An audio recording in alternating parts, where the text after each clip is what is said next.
Hey everybody, Lonnie here, continuing with our series around OSIsoft's OCS, which is OSIsoft Cloud Services. This is taking weather station data, putting it into OCS, pulling that out, and having a weather station app written in Angular at the end of the day. So it's an end-to-end example going through full stack development, all the different parts. Hopefully you've been following along and you found this video useful and informative. What we're going to be doing now is taking those API HTTP requests that we set up for getting the current and getting the weather station data, the snapshot data, and the forecast data, and deploying those to Azure, configuring those so that they're ready to go when we start developing our front-end application, Atmo.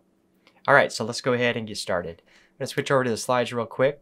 As you know, I like to review the architecture. So just to let everybody know where we are. We're down here at this Atmo API, Azure Functions, and we're going to deploy this part to the cloud. Everything else has been deployed up to this point, all serverless architecture, so we haven't had to stand up any virtual machines or servers of any sort.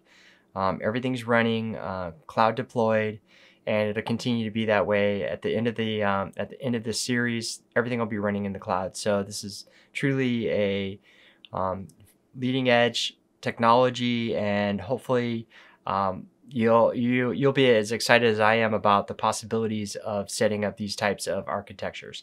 Okay, so let's go ahead and get started on the deployment.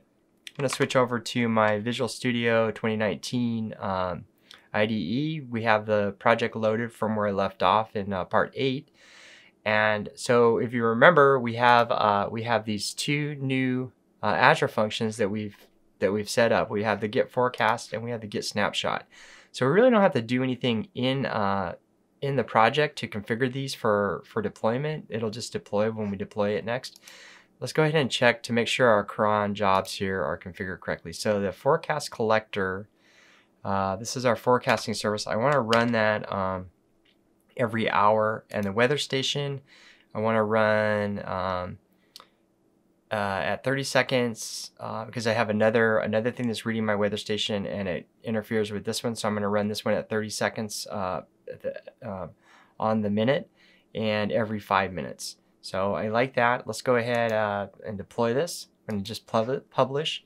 Now we've already set up the service plan, the app service plan in Azure, so we don't have to do anything around that. This will just be these two new functions will then get deployed and we can go and configure them. Super simple configuration, and we can test them.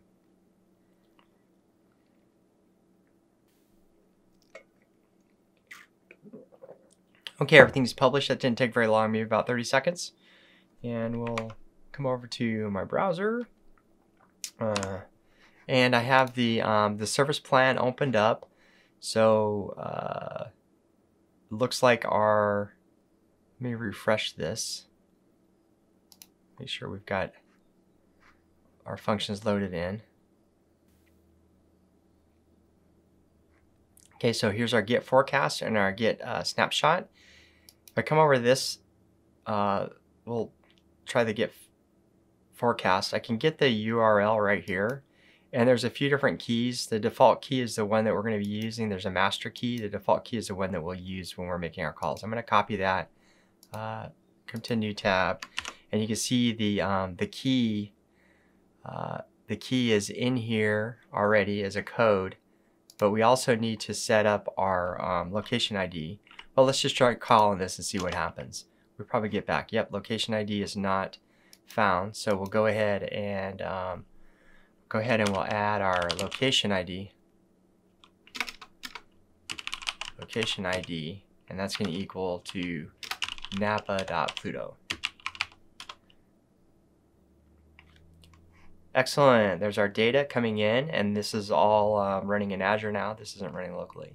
Okay, so coming back to our configuration here, there's one thing that we do need to configure, and that's going to be CORS. So cross-origin resource requests, we need to configure that because we're going to be making our requests from a different domain into this one, and we need to basically allow that to happen with Azure Functions. CORS is not going to be there automatically. We have to actually put it in. So, all right, I want to go ahead and add the course configuration.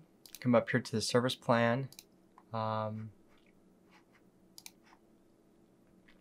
Okay, I want to go ahead and add the course configuration. I'm going to come up here to my service plan level. And here you can see it has platform features.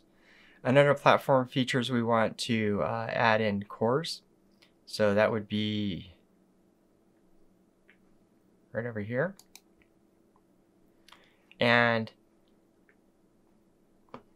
what I'm going to do is I'm going to delete all these. I don't really care about those. And I want to just add an asterisk.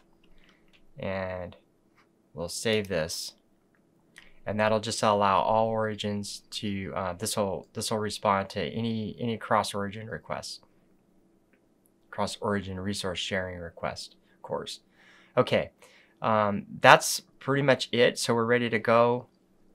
We have our snapshot and our forecast. There's more that we could configure here. There's a lot of other features around setting up your Azure Functions and your requests and things like that, but we're not going to dive into that. This is as far as we really need to go with it, as far as this introductory video.